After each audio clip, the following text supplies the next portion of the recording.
சதீஷ் ம். இருக்கீங்களா? ஆமா இருக்கிறேன். ஓகே. நம்ம நேச்சர் நண்பர் சொல்றாரு, பகவத்கீதையில சொன்ன ஒரு 10 விஷயத்த சொல்லுங்க அப்படின்னு கேட்குறாங்க. எனக்கு சொன்னா ஓகேவா பகவத்கீதை வந்து உங்களுக்கு? இல்ல. பகவத்கீதை வந்து பார்த்தீங்கன்னா, எனக்கு நான் அதிகமா படிக்கல. ஆ அப்பப்போ கொஞ்சம் கொஞ்சம் படிச்சிருக்கேன். அதுல எனக்கு தெரிஞ்ச விஷயத்த சொல்றேன். "கடமை செய், பலனை எதிர்பாராமல் சொல்லுங்க. உன்னுடைய கடமையை சரியாக செய். வெற்றி தோல்வியை பற்றி கவலைப்படாதே." இது 1. 2வது வந்து பார்த்தீங்க அப்படின்னா, "மாற்றம் ஒன்றே நிலையானது.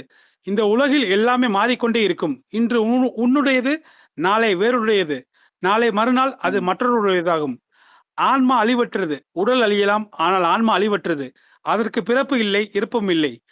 அடுத்து வந்து பார்த்தீங்கன்னா, "அமைதி நிலவட்டும். அளவுக்கு அதிகமாக ஆசை மற்றும் கோபத்தை கட்டுப்படுத்தினால் மட்டுமே ஒரு மனிதன் நிம்மதியாக வாழ முடியும். நம்பிக்கையே வாழ்க்கை. ஒரு மனிதன் எதை ஆழமாக அவன் நம்புகிறானோ, அதுவாக அவன் மாறுகிறான். அதனால் நேர்மறையான எண்ணங்கள் வளர்த்துக்கொள்." அப்படின்னு சொல்றாங்க பகவத்கீதையில. இன்னும் நெறைய விஷயங்கள் இருக்கு. மனக்கட்டுப்பாட பத்தி பகவத்கீதை ஆமா. சொல்றது என்ன கேட்டீங்க அப்படின்னா, "உனது மனத்தை நீ கட்டுப்படுத்தினால், அது உனது சிறந்த நண்பன். இல்லையெனில் அதுவே உனது மிகப்பெரிய எதிரி." மனக்கட்டுப்பாட பத்தி பார்த்தீங்க அப்படின்னா, பகவத்கீதையில சொல்லக்கூடிய, எனக்கு ரொம்ப புடிச்சது, நான் படிச்சது, எனக்கு மனசுல பதிஞ்சது, "உனது மனதை நீ கட்டுப்படுத்தினால், அது உனது சிறந்த நண்பன். இல்லையெனில் அதுவே உனது மிகப்பெரிய எதிரி."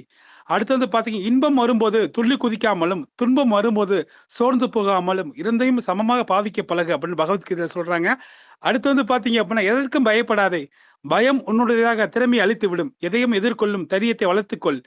வந்து பார்த்தீங்கன்னா, இன்னும் வந்து பார்த்தீங்கன்னா, பகவத்கீதையில சொல்றது, "அன்பு பகவானிடம் அல்லது இறைவனிடம் வைக்கும். அன்பு தூய்மையானதாக இருக்க வேண்டும். அதுவே முக்திக்கு வழி." அப்படின்னு பகவத்கீதையில சொல்றாங்க.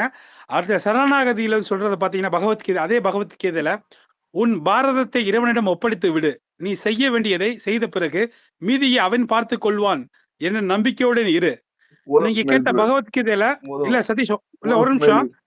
இல்ல அவரு ம். கேட்ட பகவத்கீதையில ஒரு 10 இது சொல்லுன்னு சொன்னாரு. நான் 11 இது சொல்ட்டேன். போதுமான்னு கேளுங்க. இல்ல இன்னும் பகவத்கீதையில சொல்லணும்னா சொல்றேன்.